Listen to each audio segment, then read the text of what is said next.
ओम शांति। पिछले जन्म के रिश्ते इस जन्म में कैसे बदला लेते हैं और क्या बुढ़ापे में तीर्थ जाना गलत है? देखिए, कुछ लोगों का एक प्रश्न है।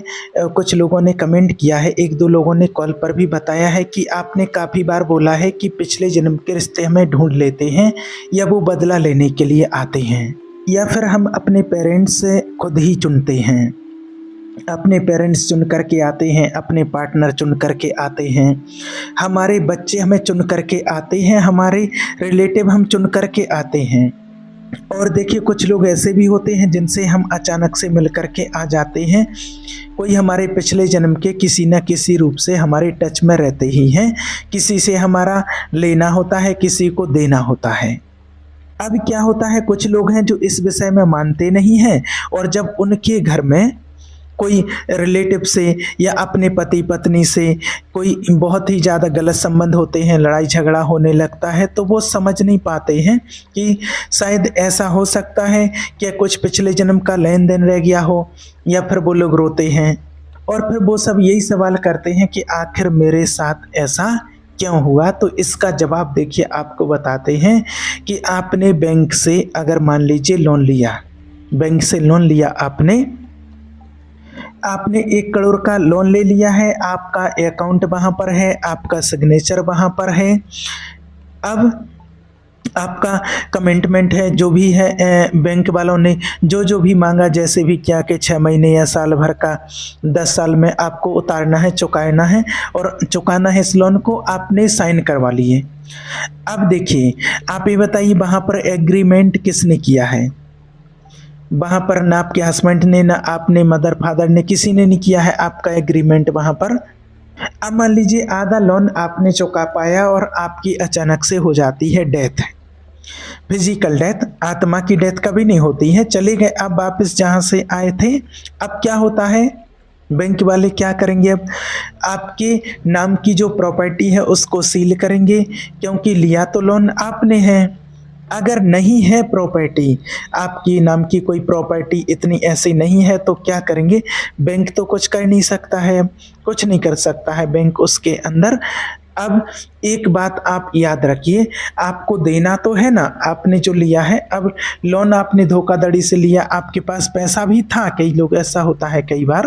अब आपकी मृत्यु हो गई है, अब उसी घर के अंदर सोचिए, जिस घर में आप रहते थे, जहाँ से आपकी मृत्यु हुई थी, उसी घर के अंदर एक न्यूली मैरिड, आपका देवर कह लो या फिर कोई और रिश्ता ले सकते हैं इसमें, आप उसी घर में आया है, आपका भाई का बच्चा होना है, अब उसी घर में आया है। अब आपने क्या बोला, अभी अभी अभी आपने ताऊजी बन करके लोन लिया, आपने लोन लिया, और जब आपकी मृत्यु हुई है तो आपने देखा वहाँ जाकर के, अरे इतना कुछ हो गया है मेरी मृत्यु होने पर, और जो मैंने इतना माल छुपा के रखा था वो तो मैंने किसी को नहीं बताया। ये कहानी होती है, ऐसी ऐसी लोग बताते हैं ऐसा। अब फिर आपके संकल्प थे, आपका ऐसा कर्म बना हुआ था कि मैं इनके पास यहाँ पर बच्चा बन करके जाऊंगा, उनके पास मुझे जाना है। अब वो ताऊ जी हैं और अपने छोटे भाई के घर में, या उनके बेटा कह लो, कोई भी है उनके परिवार में, बच्चा बन करके वो आ जाते हैं। अब ये क्या है, कर्ज उतारना है, बैंक का कर्ज उतारने के लिए वो बच्चा आया है, इस बात को समझना आप। अब ये बच्चा क्या करेगा, मेहनत करेगा अच्छे से, क्योंकि उसको पता है कि मैंने लोन लिया था और मैंने वापस नहीं किया है अभी तक। और हम सब क्या कहते हैं कि अरे ये तो छोटा है बेचारा, देखो ना, इसके पिता के पास तो इतना पैसा है, सब कुछ है, और इस बेचारे को मेहनत करके देना पड़ रहा है। तो आपको क्या पता है उसके कर्मों का हिसाब क्या है और कहाँ है? और ये लोन छोड़ करके गया था, कर्जदार बन करके गया था, तो कर्जा उतारने के लिए आया है। इसलिए आपसे ये बात बोली थी, और कई बार बोलते भी हैं कि हम अपने माता पिता खुद चुनते हैं अपने कर्मों के अनुसार। कोई देने आता है, कोई लेने आता है, इसमें और दूसरी कोई आय नहीं है, कोई भी चीज़ और नहीं है। और एक बात और आप याद रखना और अच्छे से समझ लीजिए, गांठ बांध लीजिए, कि आप कितने भी हवन करा लो, कितने भी गंगा नहा लो, कितने भी पुण्य कर लो, कुछ भी कर लो, कर्म नहीं कटते हैं इससे। इस बात को आप याद रखना कि इससे आपके कर्म कट नहीं सकते हैं। आप किसी भी इस गलतफहमी में मत रहिए कि ऐसा कहने से आपके पाप कट जाएंगे। ये तो कुछ लोगों के द्वारा बनाया गया ऐसा है, एक तरीका है लोगों का। कर्म वही कटते हैं, तभी कटते हैं जो आपके ऊपर उधार है। जब तक आप उसको चुकाएंगे नहीं या फिर उसके लिए आप महसूस नहीं करेंगे, उसका पश्चाताप नहीं करेंगे, उसके लिए माफ़ी प्रार्थना नहीं करेंगे। अब इसलिए कई लोग फिर कहते हैं पितृदोष के पितृ नहीं कट रहा, पितृदोष है। अरे वो पितृदोष कुछ नहीं होता है, वो पितृ ही आपके घर में आया है बेटा बन करके। बस इस बात को याद रखिए। क्यों? क्योंकि वहाँ उसको यहाँ तक का कर्जा उतारना है। वो छोड़ करके गया था आधा अधूरा, वो छोड़ करके गया था। वो कौन से पितृदोष की आप बात कर रहे हो? वो तो आपका दादा पिता जो भी था वो कहीं बच्चा बन करके घूम रहा है और एक और घर में आ जाता है, कोई मारता धाड़ता धक्का मुक्की करता, ऐसा भी आ जाता है। तो ये सब कुछ जो भी होता है वो अपने कर्मों के अनुसार ही होता है। कोई कोई लोग ऐसे घर में होते हैं जो कई बच्चे भी ऐसे आ जाते हैं जो लोग उनको देखना पसंद नहीं करते हैं, उनको लाइक नहीं करते हैं, उनको माता पिता भी ज़्यादा पसंद नहीं करते। तो ये भी कहीं ना कहीं कार्मिक अकाउंट होता है, ऐसा घर में होता है। कई लोग कहते हैं अरे ये तो मुझे दिखे ही ना, अरे उसने अभी बोला क्या है आपसे, इतना तो जो उनसे नाराज़ हो। बोले कहते नहीं मुझे इससे नाराज़, मैं नाराज़ हूँ, मुझे इससे बात ही नहीं करना है। कोई बहू आ जाती है ऐसी घर में तो लोग उससे नाराज़ रहने लगते हैं। कोई बच्चे ऐसे, कोई ऐसे व्यक्ति होते हैं तो उससे नाराज़ होने लगते हैं। तो वो कार्मिक अकाउंट है और उनके लिए लोगों की एक ही एनर्जी होती है, नफ़रत की।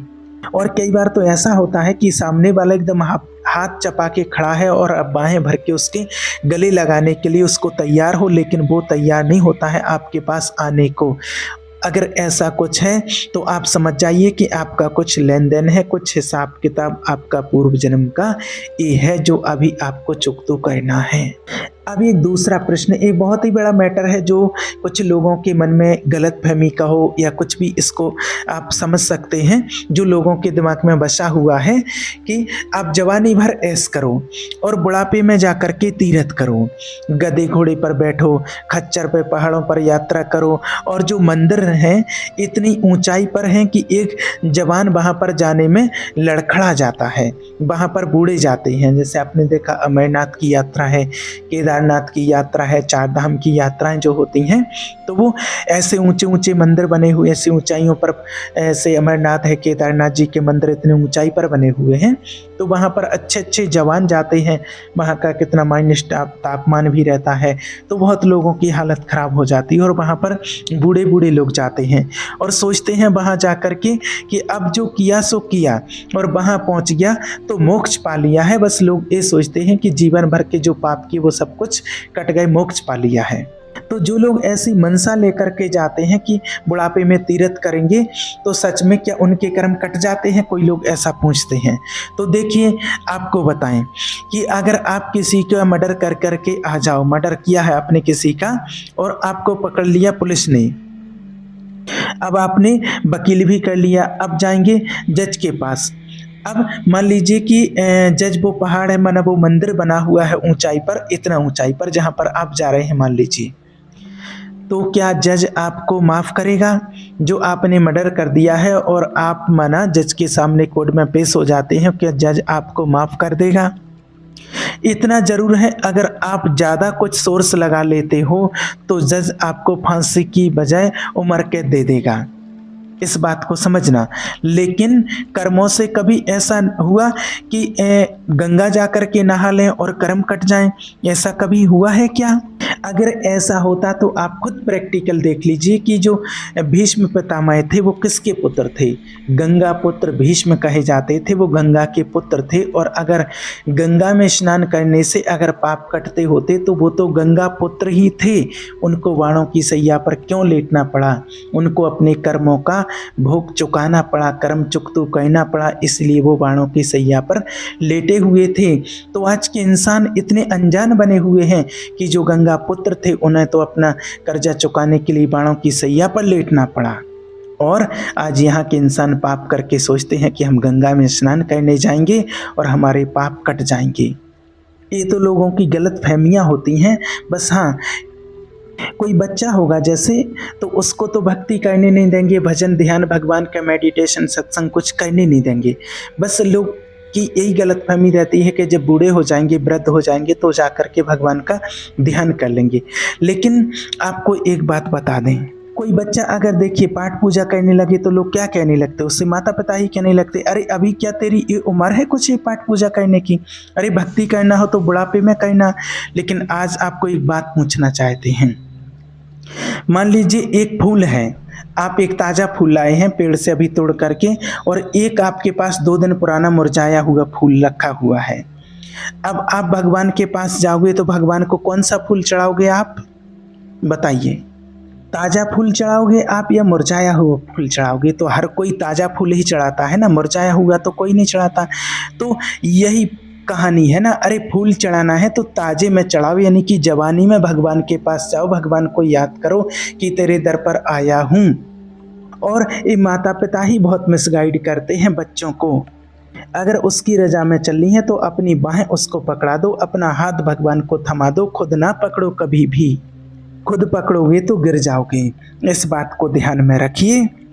बुढ़ापे में जितने भी लोग जाते हैं ना, बुढ़ापे में लोग जाते हैं, कहते हैं अब हमारा जाने का टाइम आ गया है तो भगवान से माफ़ी मांग लें। यहाँ तो माफ़ी मांग रहे हो, लेकिन जो चित्रगुप्त बैठे हैं ना, उनका क्या करोगे? जो पेन ड्राइव में आपकी सब कुछ जो भी आपने किया है वो सब कुछ सेव हो गया है उसमें, उसका क्या करोगे? यहाँ ड्रामा मत करो लोगों को दिखाने के लिए। बूढ़ा मर गया तो यहाँ पर क्या होता है? कर्मों का हिसाब है ज़िंदगी, याद रखना। कर्म जैसे आपने किए हैं वैसा उसका फल आपको भोगना ही पड़ेगा, उससे कोई बच नहीं सकता है। और आप कभी भी इस गलतफहमी में ना रहें। दूसरी चीज़ कि आपको बता दें कि देखिए, मान लीजिए अगर 1 मिनट के लिए आपकी बात मान लेते हैं कि आप लोगों की मान्यता रहती है कि 60 पार हो जाएंगे, वानप्रस्थी में भगवान का ध्यान करेंगे, तो आज आपके पास किसी के पास कोई सर्टिफिकेट है कि आपको 60 वर्ष तक जिंदा रहना है? कोई गारंटी कार्ड है आपके पास?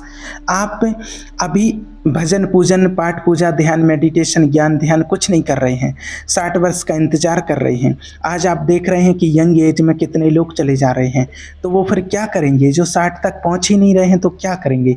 इसलिए जो समय है उसी समय में से आप थोड़ा सा समय निकाल करके रोज़ भगवान का ध्यान कीजिए, मेडिटेशन कीजिए, अच्छे कर्म कीजिए, उनका अपने कर्मों का एनालिसिस कीजिए कि क्या हम गलत कर्म कर रहे हैं, क्या अच्छे कर्म कर रहे हैं, इन चीज़ों पर विशेष ध्यान दीजिए। और रही बात वृद्ध की, तो वृद्ध में ऐसी स्थिति हो जाती है कि ना तो आंखों से अच्छे से देख पाते हैं, ना कानों से सुन पाते हैं, ना मुख से बोल पाते हैं।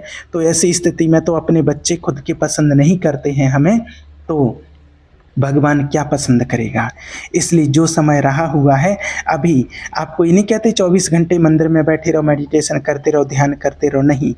अपने 24 घंटे में से थोड़ा सा वक्त निकाल करके भगवान का ध्यान कीजिए, जिससे आपके जीवन को अच्छा गाइडेंस मिलेगा, आप अपने कर्मों को समझ पाएंगे और अच्छे से कर्म कर पाएंगे और अपना अच्छा जीवन यापन आप अच्छे से कर सकते हैं। ठीक है, ओम शांति।